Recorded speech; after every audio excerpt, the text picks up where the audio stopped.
எனக்கு ஒரு ஆபத்துன்னா அப்பா உள்ளம் தாங்காது.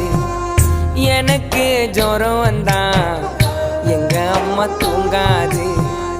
நம்ம நல்லா இருக்கணும்னு அப்பா அம்மா நினைப்பாங்க. ரோட்டில் உழைப்பாங்க, உச்சி வெயிலில் உழைப்பாங்க, உயிரையும் கொடுப்பாங்க.